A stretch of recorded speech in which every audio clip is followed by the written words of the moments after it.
स्वागत है आपका टॉपर्स की डायरी चैनल में। जी बिल्कुल, सभी सुनने वालों का स्वागत है। ये जो हमारा आज का खास विश्लेषण है ना, जी। ये टॉपर्स की डायरी द्वारा तैयार किया गया है, खासकर उन प्रतियोगी छात्रों के लिए जो एग्जाम्स की जी तोड़ तैयारी कर रहे हैं। हाँ, और प्रतियोगी परीक्षाओं के लिए तो ये बहुत ही अहम विषय है। बिल्कुल।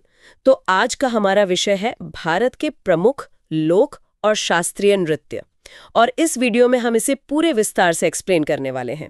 मतलब हमारा मुख्य उद्देश्य इस विषय को इस तरह से समझना है कि परीक्षा के दबाव में भी इसे याद रखना एकदम आसान हो जाए। सही कहा आपने। कला और संस्कृति ऐसा विषय है जहाँ छात्र अक्सर बहुत उलझ जाते हैं। हाँ, क्योंकि इतनी लंबी लिस्ट होती है ना राज्यों की और नृत्यों की। एकदम। और इसीलिए रट्टा मारने से कहीं ज्यादा बेहतर है कि हम इसे विजुअलाइज करें। और विजुअलाइज करने के लिए ही आज की हमारी इस चर्चा की जो स्रोत सामग्री है वो है टॉपर्स की डायरी द्वारा प्रदान किए गए भारत के सांस्कृतिक और राज्यवार नक्शे। इन नक्शों में भारत के हर कोने के नृत्यों की बहुत सटीक जानकारी दी गई है। देखिए, नक्शे के जरिए नृत्यों को समझना एक बहुत ही वैज्ञानिक तरीका है। जब आप एक नृत्य को किसी राज्य की भौगोलिक स्थिति से जोड़ते हैं तो वो दिमाग में छप जाता है। चलिए इसे थोड़ा विस्तार से समझते हैं। सबसे पहले हम उत्तर भारत की सांस्कृतिक पहचान की ओर बढ़ते हैं। जी। उत्तर भारत का नक्शा तो बहुत विविधता भरा है। बिल्कुल है। मैं शुरुआत करती हूँ मुक्कुट से, यानी जम्मू कश्मीर से। नक्शे के अनुसार यहाँ रऊफ, हिकात, अम्मन द जात और कूद डांडी नाच प्रमुख है। रऊफ तो बहुत बार पूछा भी गया है परीक्षाओं में। हाँ, और इसके ठीक नीचे पंजाब की बात करें तो भांगड़ा और गिद्दा। हाँ, गिद्दा। ये दोनों तो बहुत मशहूर है, लेकिन प्रतियोगी परीक्षा के नक्शे में डफ, धमाल और दंकारा को भी अच्छे से हाईलाइट किया गया है। यही वो नाम हैं जो एग्जाम में फंसाते हैं। एकदम। अब अगर राजस्थान की तरफ चलें तो यहाँ घूमर, गणगौर, झूलन लीला, कालबेलिया और छारी जैसे नृत्य हैं। लेकिन मतलब सिर्फ इन नामों को रट लेना काफी है क्या? यहाँ जो सबसे आकर्षक बात है वो ये है कि कैसे ये नृत्य वहाँ की भौगोलिक और ऐतिहासिक स्थिति को दर्शाते हैं। वो कैसे? देखिए, राजस्थान का जो कालबेलिया है वो सिर्फ एक डांस नहीं है, वो सपेरा जनजाति का एक बहुत अहम हिस्सा है। काले रंग के कपड़ों में जब वो नृत्य करती हैं तो उनकी गतिविधियां बिल्कुल सांप जैसी होती हैं। हाँ, और यूनेस्को की लिस्ट में भी तो है ये। बिल्कुल। और वैसे ही पंजाब का भांगड़ा ले लीजिए, वो बैसाखी के समय अच्छी फसल का जश्न है। ये सिर्फ हाथ पैर हिलाना नहीं है, ये लोगों के जीवन का जश्न है। क्या बात है। मतलब हमें सिर्फ नाम नहीं, उसकी भावना भी समझनी है। चलिए बाकी उत्तरी राज्यों की ओर बढ़ते हैं।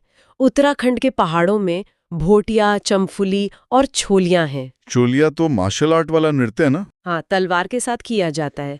और फिर हिमाचल प्रदेश और हरियाणा के क्षेत्र में झूमर, भाग, डाफ, धमाल, लूर, गुग्गा, खोर और जगोर जैसे नाम हैं। ये लिस्ट काफी लंबी है, लेकिन नक्शे पर देखने से आसानी होती है। बिल्कुल। अब आते हैं उत्तर प्रदेश पर, जहां नौटंकी, रासलीला, कजरी और चापेली बहुत प्रसिद्ध हैं। और बिहार में अम्मा जाट जातिन, पनवारिया और विदेशिया। यहाँ एक बहुत दिलचस्प पैटर्न है अगर आप ध्यान दें तो। कैसा पैटर्न? जैसे उत्तर प्रदेश की नौटंकी और रासलीला को देखिए, ये कथा कहने का एक रूप है। इनमें कहानियां सुनाई जाती हैं।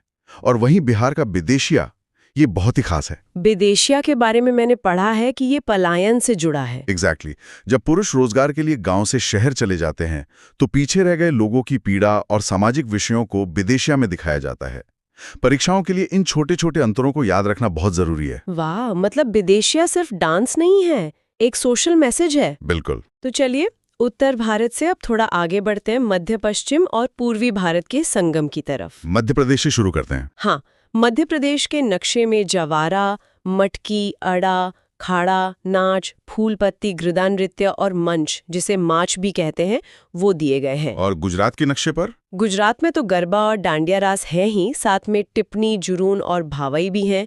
और महाराष्ट्र में लावणी, डिंडी और काला। यहाँ मैं गुजरात और महाराष्ट्र के नृत्यों की कुछ खास बातें बताना चाहूंगा। जी बिल्कुल, बताइए। गुजरात के जो नृत्य हैं, खासकर गरबा, वो अक्सर गोल घेरे में होते हैं। ये जो गोल घेरा है, ये जीवन के चक्र को दर्शाता है, जन्म से मृत्यु तक का चक्र। मतलब ये सिर्फ त्योहार का डांस नहीं, इसके पीछे गहरी फिलॉसफी है। बिल्कुल। और वही महाराष्ट्र की लावणी को देखिए। लावणी अपनी तीव्र ऊर्जा और तेज गति के लिए जानी जाती है।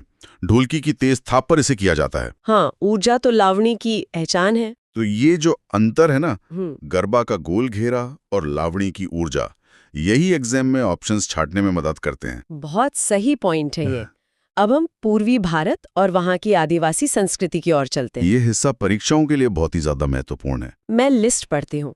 पश्चिम बंगाल में लाठी, गंभीरा, ढाली, जात्रा, बाउल, छाव और संथाली है। छाव तो कई राज्यों में होता है। हाँ, वो मुखौटे वाला। और फिर झारखंड में झूमर, पैका, फगुआ, मुंडारी नृत्य, सरहुल, डोमचक और घोड़ा नाच। जी। और छत्तीसगढ़ के नक्शे में गौर मारिया, पैंथी, राउत नाच और पंडवानी है। तो इस सब का असल मतलब क्या है, ये इन नामों को छात्र कैसे अप्रोच करें? देखिए, पूर्वी भारत और मध्य भारत के इन नृत्यों में प्रकृति और कृषि का बहुत गहरा प्रभाव है। और सबसे बड़ी बात, ये सीधे तौर पर जनजातीय संस्कृति यानी ट्राइबल कल्चर से जुड़े हैं। जैसे झारखंड का सरहुल। बिल्कुल। सरहुल साल के पेड़ों में फूल आने का जश्न है। ये पूरी तरह से प्रकृति की पूजा है।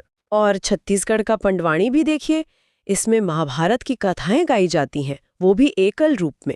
तीजन बाई जी का नाम तो पंडवानी के साथ जुड़ा ही हुआ। हाँ, वो बहुत मशहूर कलाकार हैं। तो ये जो आदिवासी संस्कृतियों से जुड़े नृत्य हैं, ये परीक्षा की दृष्टि से बहुत महत्वपूर्ण है। एग्जामिनर जानना चाहता है कि आपको भारत की मूल कलाओं की कितनी समझ है। तो यहाँ बात सच में बहुत दिलचस्प हो जाती है, क्योंकि अब हम उस क्षेत्र में जा रहे हैं जहाँ के नाम याद रखना छात्रों के लिए एक बुरे सपने जैसा होता है। आप पूर्वोत्तर भारत की बात कर रही हैं? बिल्कुल। पूर्वोत्तर भारत के अनूठे रंग, यहाँ की विविधता इतनी है कि नक्शे के बिना तो इसे समझना नामुमकिन सा लगता है। असम से शुरू करते हैं। असम का बिहू तो सबको याद रहता है। हाँ, बिहू सबसे प्रसिद्ध है, लेकिन इसके अलावा बिछुआ, नट पूजा, महारास, कालीगोपाल और बागुरुम्बा भी असम के ही हैं। सही कहा। नागालैंड में रेंगमा बांस नृत्य, जिसे बैम्बू डांस कहते हैं, और ओलू युट्टू है। मणिपुर में मणिपुरी, डोलचोलम, थांगटा और लाई हारोबा। मणिपुर में मार्शल आर्ट का भी बहुत प्रभाव है। हाँ, उस पर अभी आते हैं, पहले लिस्ट पूरी कर लेते हैं। मेघालय में शाद सुख मिनसेम, शाद नोंग्रेम और लाहो। मिजोरम में छेरव, खुल्लम, चैलम और च्वांगलाइज्वान। नाम थोड़ी कठिन लग सकते हैं। और अंत में त्रिपुरा में होजागिरी और गारिया। अब आप ही बताइए, इतने भारी भरकम नाम एग्जाम के प्रेशर में कैसे याद रहेंगे? अगर हम इसे एक बड़े नजरिए से जोड़कर देखें तो पूर्वोत्तर के नृत्यों में वेशभूषा और वाद्य यंत्रों का बहुत महत्व है। आपको शब्दों के अर्थ समझने होंगे। कोई ट्रिक बताइए इसके लिए। जैसे आपने मणिपुर का थांगटा बताया। अब थांग का मतलब होता है तलवार और टा का मतलब भाला। ओहो, मतलब ये तलवार और भाले का नृत्य है। बिल्कुल, ये एक मार्शल आर्ट आधारित नृत्य है जो बार बार परीक्षाओं में पूछा जाता है। और मिजोरम का छेरव ले लीजिए। वही जिसे बांस नृत्य भी कहते हैं। हाँ, जमीन पर बांस रखकर जो डांस किया जाता है। तो अगर सवाल में बांस का जिक्र है तो वो छेरव है। इन नामों को उनके राज्यों की विशेषताओं के साथ विजुलाइज करना ही सफलता की कुंजी है। वाकई, शब्दों को तोड़कर समझना ही असली तैयारी है। अब अंत में हम चलते हैं दक्षिण भारत की ओर। ये हिस्सा शास्त्रीय और लोक नृत्यों का एक अद्भुत मिश्रण है। दक्षिण भारत तो शास्त्रीय नृत्यों का गढ़ है। बिल्कुल।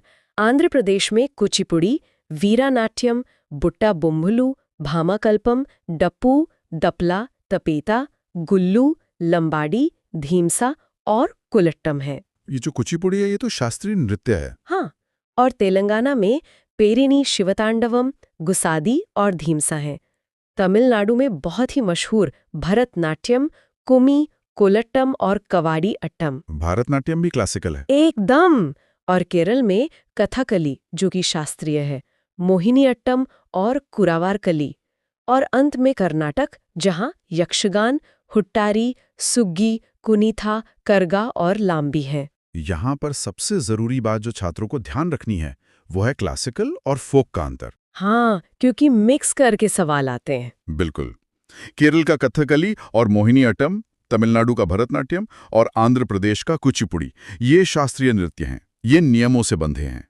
इन्हें लोक नृत्यों से अलग याद रखना चाहिए। और यक्षगान के बारे में आप क्या कहेंगे? ये तो कर्नाटक का बहुत प्रसिद्ध रूप है। यक्षगान तो एक बेहद अहम विषय है।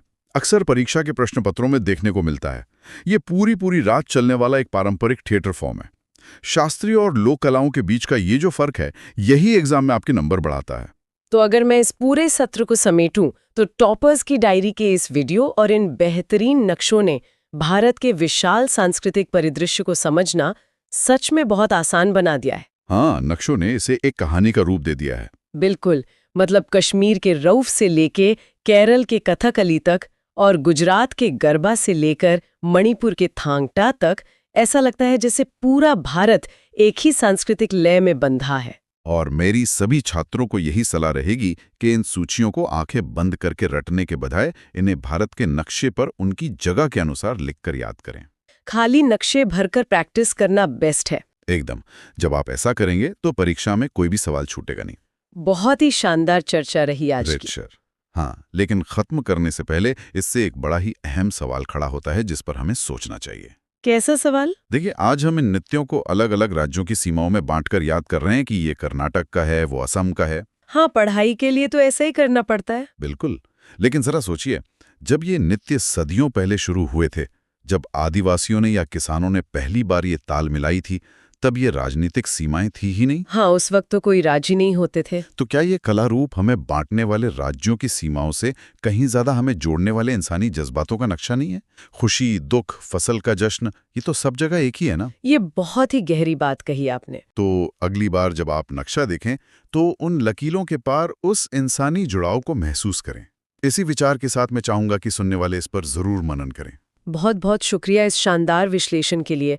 मुझे यकीन है कि प्रतियोगी परीक्षाओं की तैयारी कर रहे छात्रों के लिए आज का ये सत्र बहुत मददगार साबित होगा।